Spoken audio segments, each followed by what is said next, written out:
Welcome to the Purgatorious Pig Tavern podcast, the Dungeons and Dragons and craft beer drinking podcast. Today's a beer centric episode. We have myself, Scott, Eric, and Aaron at the table. We're going to be drinking a bunch of beers we've been meaning to drink as a group, and we're just going to kind of talk about them and maybe rate them, maybe not. We'll see how this discussion goes. Yeah, it's a spring cleaning episode. We're trying to clean out Scott's fridge. So the first beer we have is something that we brought back from Notch Brewing up in Salem, Massachusetts. Yes, this is a recent acquisition, actually. Yeah, it's their once a year collaboration with Die With Your Boots On, which is a local horror themed shop up in Salem, Massachusetts. Fun place. The owners are fantastic people. If you're there, please go check that place out. And this is their Rausch Tanzer. It's a cherry wood smoked Schwarz beer. So cheers, guys. Cheers. It's pretty light. It comes in around 4% ABV. And This is one of the beers where I don't think I've mentioned this before, but I used to bartend and I was in charge of the beers and explaining it to people. This would be one of those beers where I would teach people don't pick a beer based on the coloring. This is a darker beer, but it is very light in taste. Even though there is this smoky flavoring to it, it is still very light to the palate and Yeah. it's very smooth. It's not heavy like you would think it would be for the coloring. but it's also very smoky. It is. This is actually, like they said, it's smokier. We had it on tap. We went up for their tap release and it's smokier than that, which is good because they were banking on that. Smokier in the can than it is off the tap. Yeah. Yeah. The cherry is very It's very cherry. subtle. It's cherry wood smoke, so it's not like cherry flavor. I've only had this particular style of beer from a few places, and a lot of places don't do this style. I think Mm-hmm. Counterweight, which is a local brewery to a lot of us, does a style. They do? Which one? I do not recall the name of it. I'd have to go back and Jamie, look it up. Who's Jamie? Jamie's Joe Rogan's crony. Oh, um, I'll look it up. Is only have tried this style a handful of times, but yeah, this one is delicious. Did you try the Fire and Bernstein? Is that the one we brought? The smoked Marzen. Yeah. No, I've not tried that one yet. It is in the fridge. I've not tried it yet. That's pretty good. I mean, I like this. I'm gonna rate this one because why not? And I'm gonna give this one a 18 out of 20. I think for me personally, a Schwarz beer, I like it a little bit maltier, but this is really good. At 4% ABV though, this is completely drinkable. I think we had like 6 of them at the bar that night. Yeah, and Like then 6 big, like 20-ounce pours. And the next morning we woke up and we're like, let's walk across Boston. Yeah. No problem. completely no hangover. Feels like you're drinking something more substantial because of the flavor, because there's so much flavor in it. But yeah, I think 18 out of 20 does it justice. It's a good rating. I would give it 18 out of 20 as well. Yeah, I agree with the 18 here. It's solid. It's very full bodied, right? Goes back to kind of the surprising thing, right? When you tell people like Guinness is only a 4%er, Oh yeah. even though it's dark and most people assume it's heavy. It's like 96 calories or something. Yeah, Guinness is in like that 110 calorie range. It's only 4%. Very drinkable. Mhm. I obviously don't know the calories on this, but given it's in that 4% range, yeah, it's very full bodied. You could drink these all day. And So Countermate makes one. Does East Rock do a smoked one? It does, actually. Oh, they do. Yeah, I believe they do. I'm looking up, but I'm on Oh. Counterweight's web page right now, and I don't have multiple screens at my capacity. So hold your horses. Yeah. Well, because East Rock's like the lager house for Connecticut, right, yeah. essentially. Yep. I don't know if there's another one that only does lagers. I don't think so. East Rock does lagers and pilsners mainly. Well, everything they do is lagered. Right. So they do like lagers, Marzens, Bocks, that kind Yeah. of stuff. Notch up in Salem is a lager, is specifically only lagers. And German so style lagers. yeah. German style lagers, all of their most of their selection is under 6% and very drinkable. Everything is very drinkable that they make. Yeah. Stop in at Notch Yeah, I think they have more than one location too. and Die With Your Boots On. Oh yeah, stop in with Die With Your Boots On. Meet the brewers. So the Counterweight smoked beer Mhm. is Drudenhaus. It's very. I remember it. I think I've had that one before. It's good. It's good. Nice. I don't think it's as smoky as this one that we're drinking, the Rausch Tanzer, which is really hard to order at a bar, in a loud bar. I think the only other Connecticut place, I'd have to confirm this, that may be lager centric would be Berlinita. Yes, Oh, they yeah, I are. think you're right. Yeah. Yeah, that's true. Yep. Have you been there? I have not been there yet. It's really I cool. do know they're distributing at this point, Yeah. at least in Connecticut. It's really cool. Yeah. They're like a They're like a vinyl shop, right? Yeah, it's a vinyl shop / brewery. They have, I think, 4 to 5 on tap at any point, but not, they don't have a huge draft list, but then they cover all your styles. So you have like a wheat beer, a Mhm. pilsner, a Kolsch, like all very light, They like have a Dunkel too. a Dunkel, They and definitely have a Schwarzbier, and that's really good. yeah, it's not a big operation, but it's a really cool spot. They have tube testers. Yeah.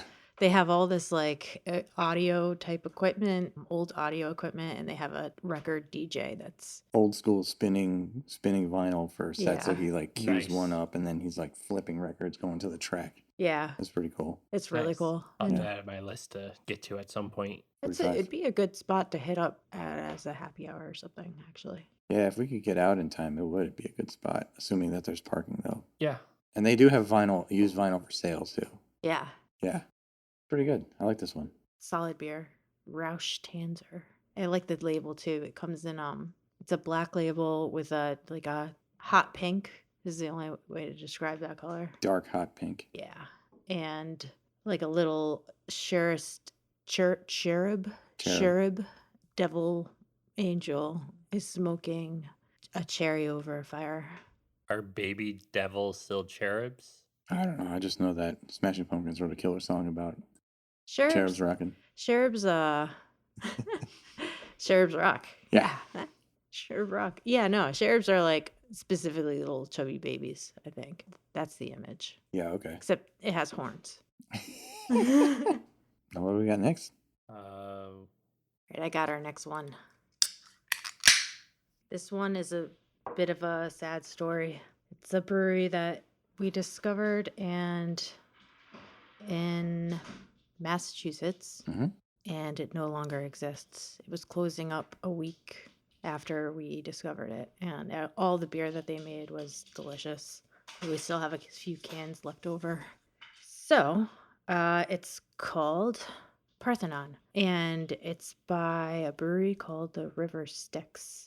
Which is now gone. Sign up for our Patreon, and you'll hear about a bunch of other beers from the River Styx from one of our previous episodes. Oh yeah. We did. We drank a bunch of them. We came Well, back. I drank a bunch of them at least. Oh, you did. I didn't. I mean, not there. I drank a bunch of them before. We are drinking Parthenon, which is what kind of beer is this? Aaron? Parthenon is an imperial stout. It comes in around 9%, Woo! double the percentage of what we just drank. So Is this the coconut one? it is the coconut. It's an imperial stout brewed with coconut. Yeah. Even Ashley's over here, like I can smell that coconut. Oh wow, this is much stronger than the last beer that we had. And by strong, I mean the flavor profile. Yeah, this is kind of a punch in the mouth with flavor. I like this Yeah, one. and it's fairly sweet as well. Hmm. That's the coconut coming through. Which one of these did you pour first? I'm curious if it's like the like that jalapeno beer we had from Where all the jalapenos sat at the bottom of the can at the top. at the top. Yeah, like Oh the yeah, coconut the oils oils. at the top. Yeah, I don't remember. I think doesn't matter. Scott's was last, but then I added a little bit more. Which would still be last. True. So I have a theory about why this place went out of business, because their flavors were dead on Mhm. every single time we tried any one of their beers. And the theory is that they are in an area of Massachusetts where you'd probably expect people to want to pay less for beer, Mhm. unlike some places out in the West Coast that have, like, say, the brewery Oh, yeah. or Bottle Logic. Bottle Logic that do these like really intense flavored beers.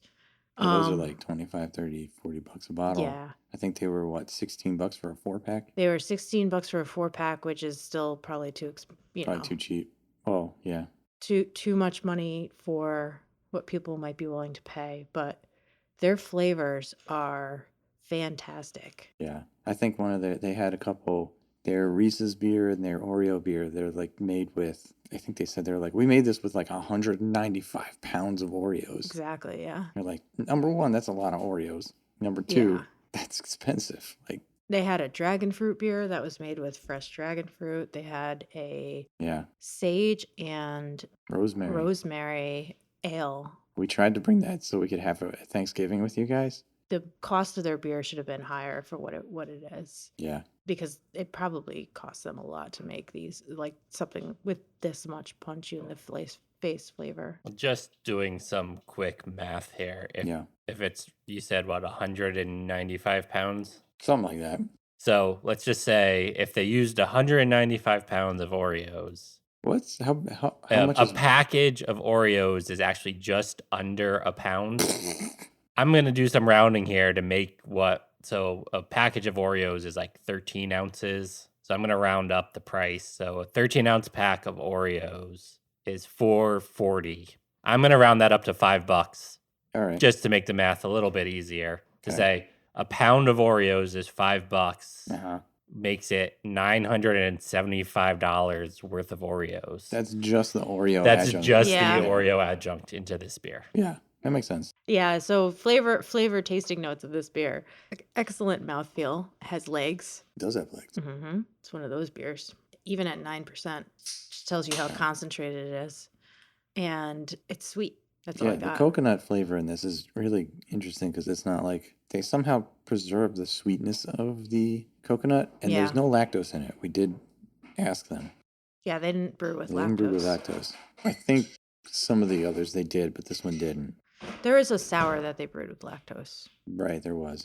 But anyway, this is super smooth. It's not as heavy as it hits, which is really interesting. Like 9%, I would think it'd be a little bit heavier on the feel, but it's not. It's actually kind of light feeling comparatively, and the coconut is spot on. I don't know. This is a 20 out of 20 for me. I love coconut flavor, and I love stouts. That's right. And Yeah. these guys knocked it out of the park. They were so good we had to go back the very next day and almost miss my brother's wedding to pick up beers. Yeah. It's fair. I'm not a big coconut fan. It is, for whatever reason, one of those flavor profiles I'm not a fan of. So this, to me, it is also on the more super sweet side. I'm not Yeah, a that's fan of right. super sweet either. You mentioned that in the last episode. Yeah, I'm not. People always yell at me like, "Are you gonna get dessert?" No, I'm not gonna get dessert. I'd rather drink like a whiskey or something else that's not as sweet. Have a Rauschtenzer. But this is a very solid stout for a coconut imperial. It hits the mark, right? So especially hearing they didn't use lactose in it, right? This is another one of those beers where, like, if you didn't ask, you kind of question, Yeah. oh, they must have used lactose in this for how sweet and smooth this beer is. Yeah. So probably again goes to the fact that they probably used a crap ton more coconut than other breweries are using and things like that to get the profile they were looking for. Yeah, and they use good malt for it too. It's got a very good malt backbone. Oh, absolutely. Yeah. It comes through. This would be one of those beers at 9% where you'd probably put a few of them, if you like sweet, you'd put a few of them down without realizing it, and then probably be in a world of hurt the next morning. Probably. Yep. Good thing we're splitting this. Yeah. Yeah, everything I've tried, I gotta thank Eric and Aaron here. They brought me and Ash from River Styx before they closed. I've enjoyed everything I've had. It's a shame they closed. It is a shame. I hope the brewers come back up and like get to do something else, because they were quite talented. I think this is really interesting stuff. We were sat at the bar that night and we were talking. We were trying to think of a place that's like even remotely close to this kind of nailing all their flavors in that respect. I mean, aside from like the big guys like Dogfish Head, which pushes the boundaries no matter what they're going to do, and they are awesome. I think these are more like common flavors, I think, as opposed to what Dogfish Head does. But we were trying to think, and I think the only one we could come up with was Up in Maine. Yeah, there's the place in Maine that I'm blanking on the name. Shit, It'll come to me. it'll come to you. Was I that can Barreled picture. Souls or It whatever? Yeah, is. Barreled Souls. Yeah, Barreled Souls was one, and then we had another one. It's much better than me trying to describe the label. The one in the place in Raleigh that was really good. Yeah. That was also like all of these places with these like heavy hard Yeah. hitting flavored beer have funeral type overtones. And What was the name? River Styx, Barreled Souls, and the other one was also like a Day of the Dead type place. I'm gonna find it. While he's doing that, no, I would give this a 20 out of 20 as well. Yeah, so if you're both giving this 20s, just for me, No, give it whatever Yeah. you're gonna give it. I'd probably have one. Like, I think a can for me would have been too much. Hmm. Mm. So this would be one where, like, if I went, I'm hoping it's in like an 8 or 10 ounce pour. Yeah, I'd probably give this one a 16, that's pretty good. So that averages out to what, 18? something like that. Yeah. No, 19, 18.6. So it runs up to a 19. Yeah, it's Burial Brewing was the place. Burial, yeah. See, Yeah, graveyard themed. that one was really good. Maybe we should bring some stuff back from them. That definitely, absolutely. Yeah, because we're going in 2 weeks. We're gonna fly a Velo. The spirit of the Scary. Northeast. The spirit of The New s- Haven, actually. That's actually kind of funny. That's how they should advertise. The spirit of New Haven. In New the Haven- illegal airport. New Haven hates them too. It'd be Yeah. amazing. Oh, yeah, because, Yeah. yeah. Let's get into the politics of having a very tiny airfield next to residential houses. In New I've heard Haven. pilots say that is the worst airport to fly into. I'm sure it's Because- not good. Well, the issue is they have to. They gotta duck New York Well, traffic, right? Well, it's not necessarily ducking the New York. It's more because of it's in the residential area. They have to like land and take off at such a steep level of ascent and descent to avoid the noise complaints Jesus. because it's residential. It's like, It's kind of like the Burbank airport. Yeah, but I don't like that. Makes me nervous now. Yeah, Eh. we'll bring back beer. works for me. Or we'll die trying. We just gotta take our health potions with us. Yeah. All right. So what are we doing next? I'll go grab one. Miracle berries. The Miracle Berries. That's right. I saw them in the drawer the other day. Yeah, So what we should have done is a Miracle Berry. a Should have miracle gone on a flavor berry trip. Flavor tripping. We could do that as part of an episode. We could flavor trip during an episode. All right, Scott. What'd you pour us here? So the next beer we're trying is Cutting Tiles. It's a double India Pale Ale with raw wildflower honey, brewed by Trillium. Like Trillium. This is vastly different than anything we've had so far. Yeah. And by that I mean the 2 beers before this. This one comes in at 8.5%. Those guys from Trillium are always making wild IPAs. So you gotta switch your brain to an IPA now. Mm. This is good. Yeah, this is good. It's a little bit cloudy. It's like a New England style, but it's a little bit lighter and brighter than like your hazy. It is a hazy. I know it's a hazy, but it's on the brighter and lighter side of the hazy, I think. In terms of like there's sometimes you get the hazies that More orange than yellow. yeah. This is more yellow than orange. This is more yellow than orange. I think what Aaron Is trying you're to trying to say. say, and you can correct me if I'm wrong. It's more the coloring looks like a hazy.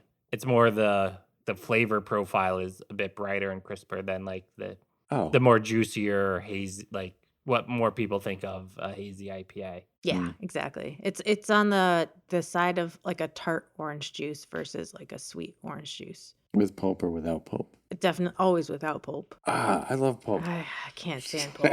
It's like, do I really want to chew on a drink? Yes. No.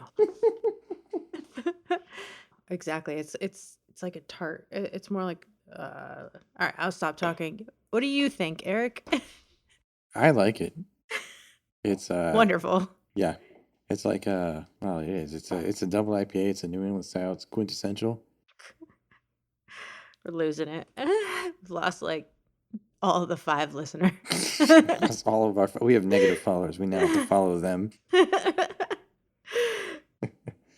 Yeah, it's got some orange and a little bit of melon notes in there, but the honey I think that they put in there really ties it all together and cuts down the harshness of a double IPA. It makes it not as heavy as you think it would be. It's got maybe a little bit of a mead quality to it there, just a tiny bit. Mm, maybe. I think the honey is. I think on the back end. I'm not getting as much as the honey as you are.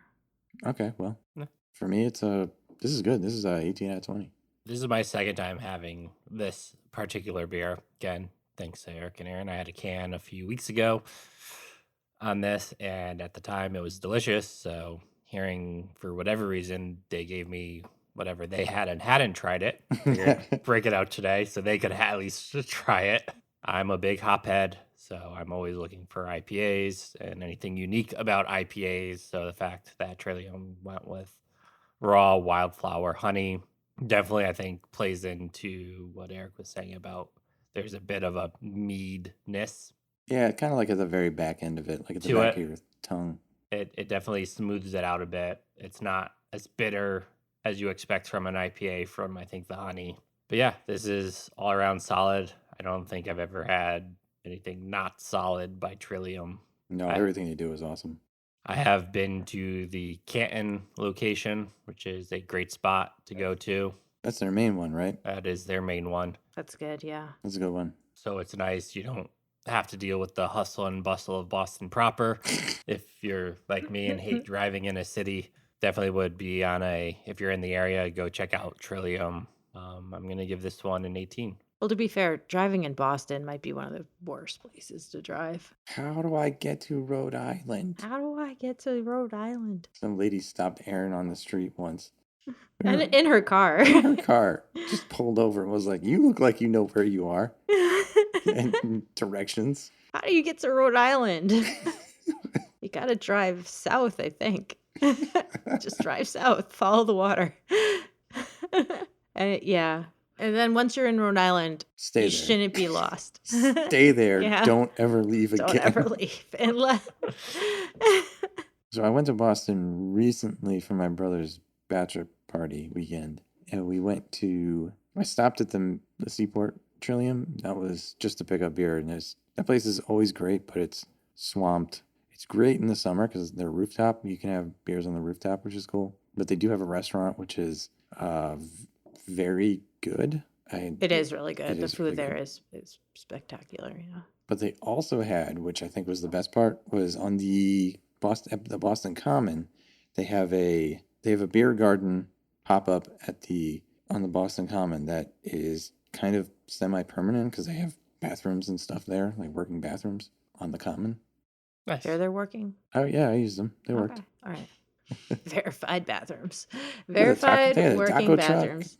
Yeah, it was pretty good. It was right by the Green Line stop, so I don't know, Boylston maybe? I don't remember. Anyway, for whatever reason, it's they have a pop-up that's just pretty good. And I think they have another one that's also on that, I don't know what that's called, but that Greenway by it's near the Seaport, but it's like that hotel that has the arch in it, and the back of it I've is lost like track of what you were trying to say. they got a couple of pop-ups and they're good and you should go there. All right. I think I was talking to the new head brewer at Stewart's about Voracious and Maltose. Oh, Stewart's is a brewery in. R.I.P. Well, RIP Voracious and Maltose, not Yeah. Stewart's. Oh yeah, Stewart's is still open. Stewart's is a brewery in. Connecticut. And North Branford. Wonderful. One of us has a mug club there. I do. We actually did a review for our very first episode drop. That's right. Was it the fig beer? It was they used 300 pounds of fresh figs in their Scotch ale. So at $4.99. That's right. Which unfortunately they did not do their Scotch ale this year. Oh, they didn't? I yelled at Alex for that. The owner, not the brewer, the owner of Stewart's. I'm like, ah. But they did bring. You were like, what?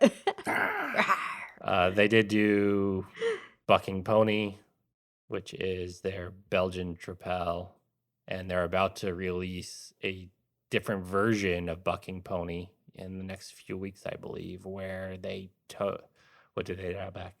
They dialed back something So the banana and clove flavor of the malt comes through more. The yeast, you mean? Made the yeast, yeah. Yeah. Oh, okay. So they probably dialed back a little bit of the malt and some of the hops then, Right. because that banana flavor. Foster. No. No, the banana flavor comes from the yeast, which has always been weird to me, but it is what it is. Really? Yeah. Is that Mhm. what okay, so that English Yes. style brewery that is like a banana bread, famous for like making a banana bread I type. remember that beer. What is that called? I know what beer you're talking Yeah. about too. I see the I can see and the, I see, bottle. I see Yeah. the label. I see it too. I can picture it and I can smell it. It's not a Sam Smith, is No, it? it's not Sam No, Smith. no. But that comes from the yeast? Is it Fuller's? Might be. Banana It's an imported bread English beer. beer. Could I be know. emptiers. It's not a real brewery. Wells. Wells. Yeah. Wells banana bread. That one actually it comes from the That comes from the yeast. yeast? Yeah. That's crazy. It's Not bananas? No.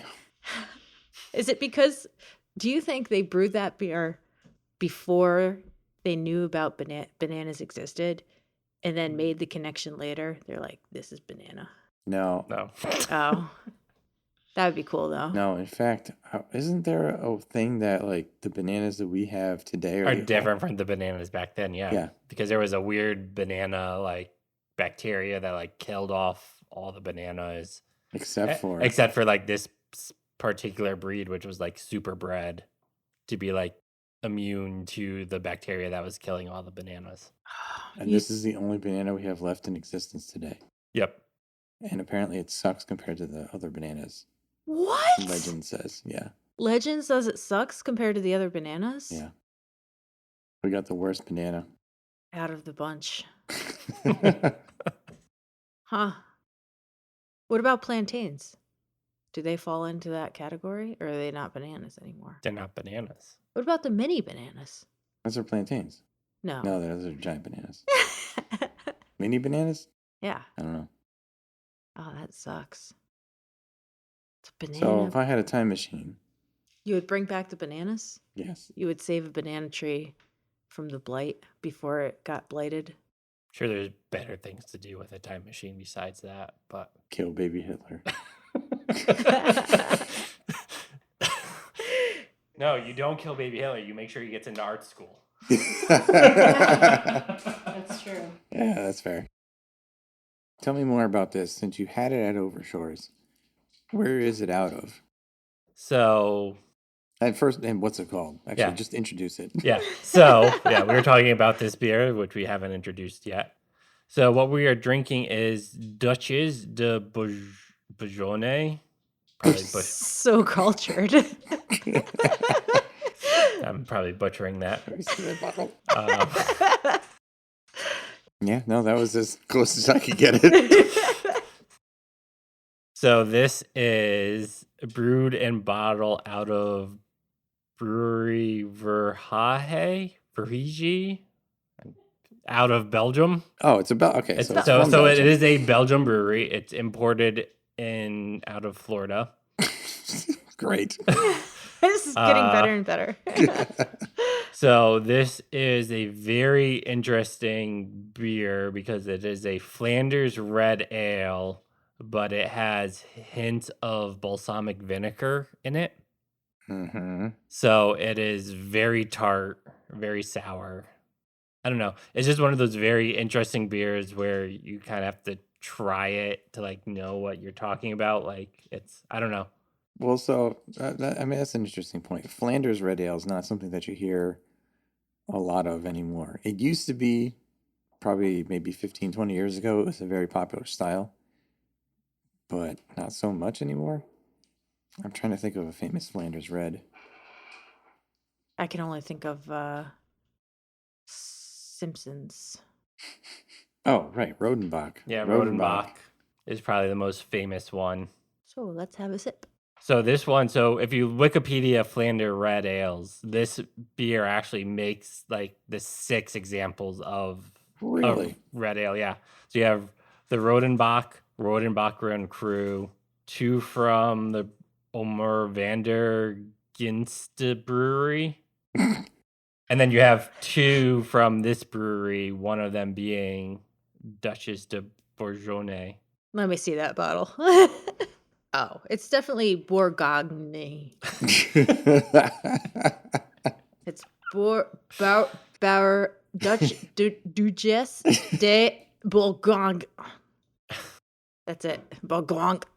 You say Bogonk? Yeah, but with a G. With a Long Island With a accent there.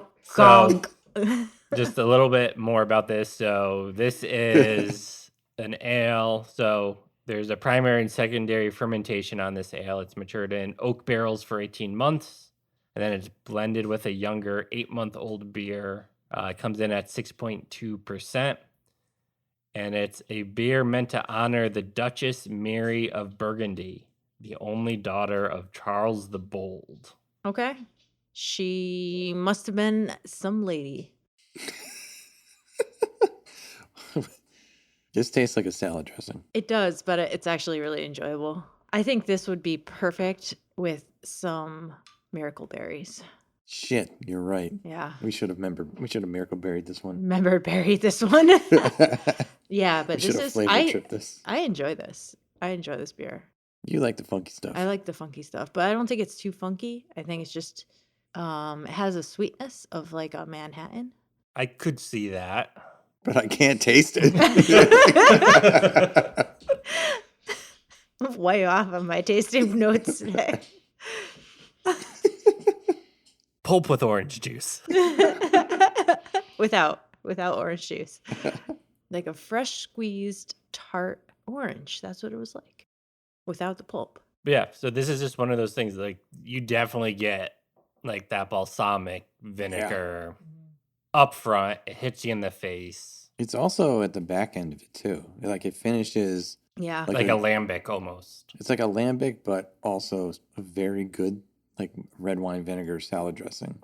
It's really interesting. I'm gonna give this one a 15 out of 20. I don't absolutely hate it, but I don't absolutely love it. Completely fair, yeah. That should be a 10 out of 20 then. Anyway, No, we'll work on 'cause, our ratings.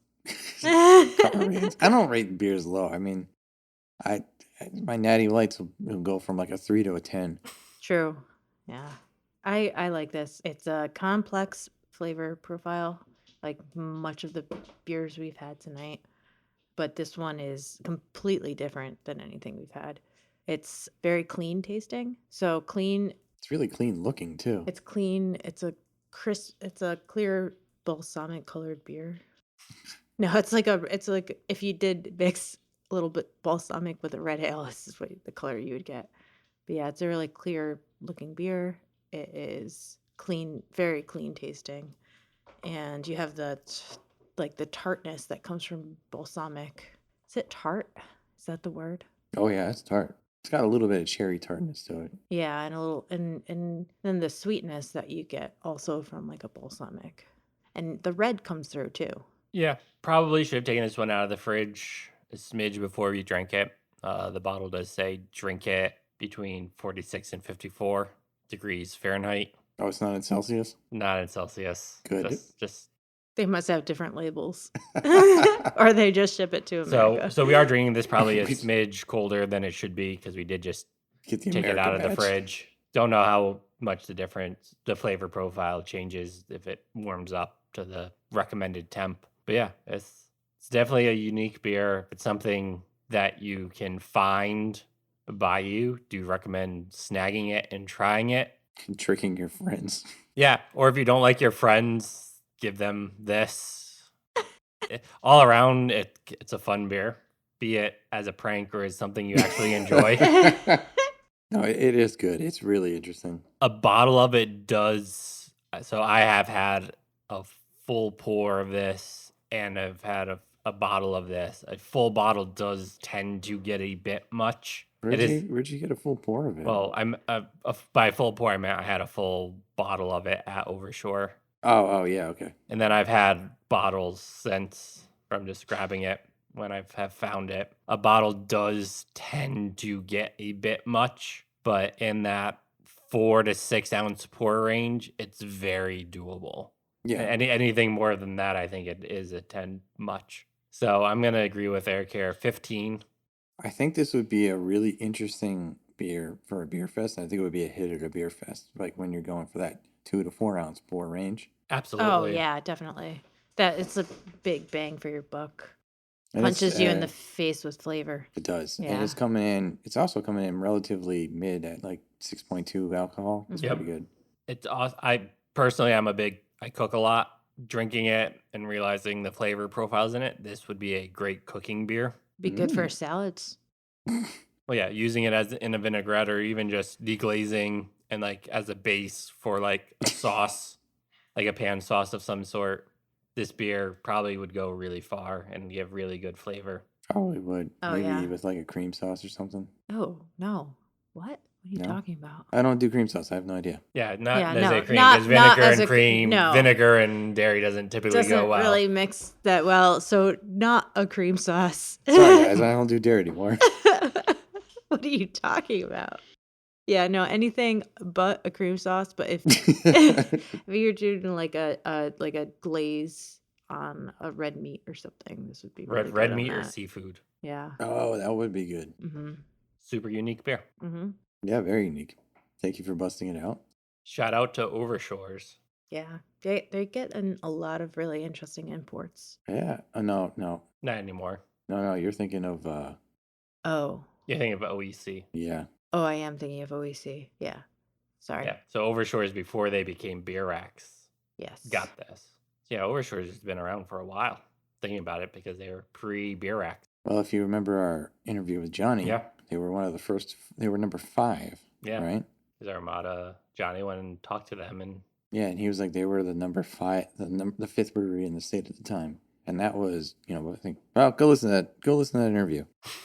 Fact check me. I don't remember. All right, so we're going to do one more beer. This is actually one of the ones we probably should have mentioned earlier. One of those places that has big flavors that are in your face. This is a West Coast heavy hitter. It's called Fremont Brewing. I forget where they're from. Seattle. They are from Seattle, but also Earth, says the label.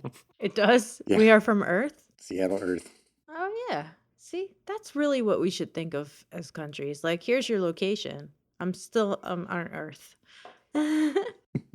This wasn't the bottle you were planning to save for Cole and Christina, right? No, that's Dark Lord. That's a different one. Did we get this one? Yeah, I sent it to Scott. Oh. I had to get free shipping. I had to put another bottle in, and I was like, all right, I could either buy a bottle for $20 or I could pay $20 for free shipping. No, you don't pay for free shipping if you pay for shipping. All right. So this beer is the 2021 variant of the Barrel Aged Dark Star from Fremont Brewing. They are one of the quintessential stout makers in American craft beer. We had some of their stuff before at one point, and we brought it to a bottle share thing at the Beam House. This place called the Beam House, which is a restaurant in the apartment complex we lived. Yeah. They had a bottle share because they brought out some Cantillon. They brought out some really wild stuff. And we brought this one bottle of Fremont that we had gotten somehow. And it went like hotcakes. It was everybody's favorite beer that day. Wow, this is interesting following it up with the vinegar beer from before. Mm-hmm. Or vinegar, balsamic.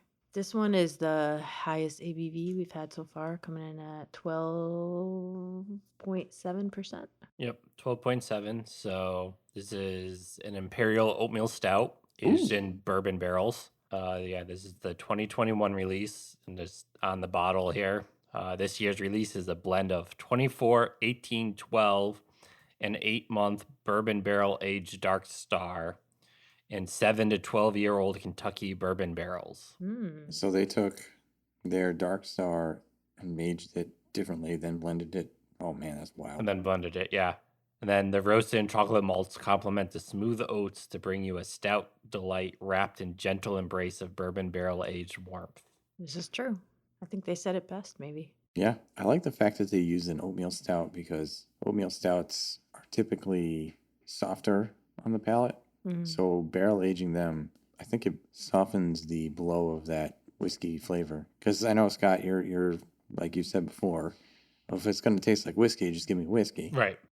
But I Yeah. think this is really good. Yeah, this one is definitely more on the balance side. You definitely get a hint Hmm. of the bourbon whiskey. What's it whiskey? Bourbon barrel, yeah. So you get a hint of the whiskey, and I think that comes from the fact they blended 4 different aged beers. Hmm.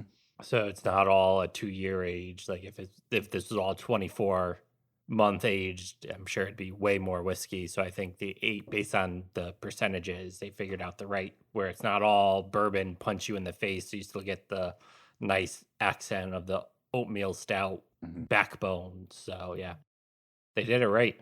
This Yeah. is what I would expect from a barrel aged beer. 20 out of 20, maybe 19 out of 20. I'm giving it a 20 out of 20. Yeah, I'd probably give this 19. Yeah, it's up Yeah. there. Yeah. Mm-hmm. Yeah, it's smooth. It's surprisingly smooth. It's interesting. It has a little bit of a head and no legs like the Parthenon beer Well, that could from River Styx that we had earlier. it does have legs. Not Yeah. as much though. Yeah, this one holds. There's a good nice lacing that holds when you It's move the a beer around. yeah, it has Well, the other one I think was more oil. yeah, definitely the coconut oil I think Yeah. is why, but just as dark. Yeah, this is fantastic. I'll have to get another bottle for when we do a whaling episode. Nicole and Christina. A whaling? Oh, Oh, whale of a beer. The Hartford Whalers. we either do Hartford Whalers or we do a nautical themed D&D episode. We just go fishing in the river and keep catching garbage beers. Yes. Fremont. We didn't get to Fremont when we were in Seattle. We haven't been to Seattle.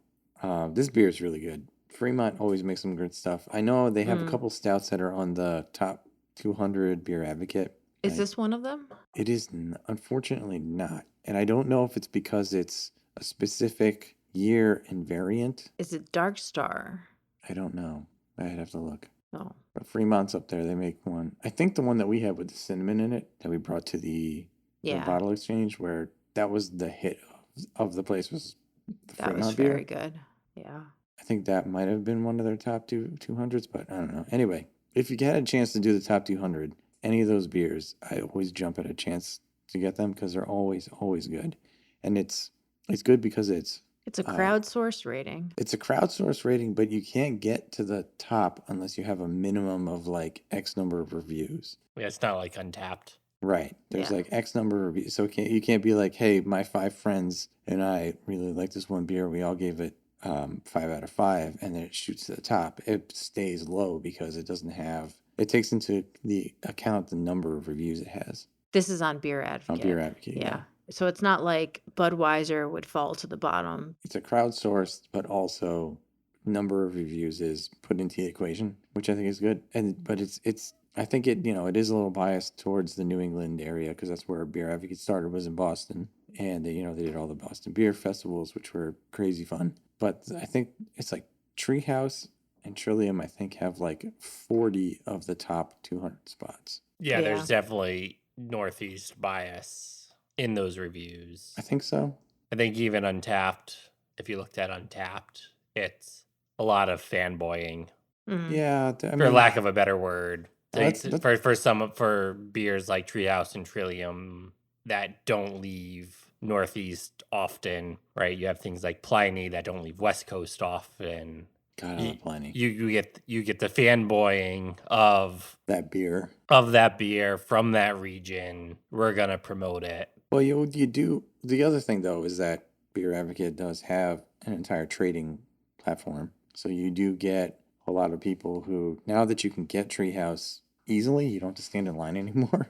People can trade that. That's actually to what Aaron and I did when we went to the West Coast. We bought one of our carry-ons was a 36-pack of beers. And we From brought, the East Coast, yeah. from the East Coast, and we brought Treehouse and Trillium, and we went to different breweries, and we, Johnny Appleseeded some Hayes and Right. Julius around. But the question is, how many of those people on the West Coast then went on to Beer Advocate and rated said beer to a higher rating than it should have been. or just rated it in general? Like how many people? Oh, a bunch. Well, I mean, the people that are on Beer Advocate trading on Beer Advocate Who uses or not Beer I do. Advocate, rather. Untapped. Untapped anyway. It's We like the probably LinkedIn of, but yeah, you're right. I don't think a lot of people do rate on Beer Advocate anymore. they do. It's the same people, but the people that trade, like they're all over. It's not a terrible. I think it's a little better platform, only because if you're gonna rate it, you have to write like 250 characters minimum. Like, take the time to actually rate the beer and make their database good. You know? As we're joking about this, Great. well, Aaron is on Untapped rating Rating beers we're beer. drinking. Oh, good for Just you. the one. Just the one. Actually, we probably should have A pig, a pig Untapped. probably. That's probably a good idea. Shit. You have Alright. access to the. I unlocked a badge. Oh man, you know how many badges the pig could have? Not a lot, actually. Yeah, probably not that many at this point. So thank you for listening to this episode. Follow us on Instagram, Spotify, Google Podcasts, which is still up, I believe, Apple Podcasts, wherever you listen to a podcast. Also, we are working on our Discord, so go follow us on Discord at the Purgatorious Pig Tavern. Thanks for listening. This has been a Widgety Widgets production. Boop. Boop.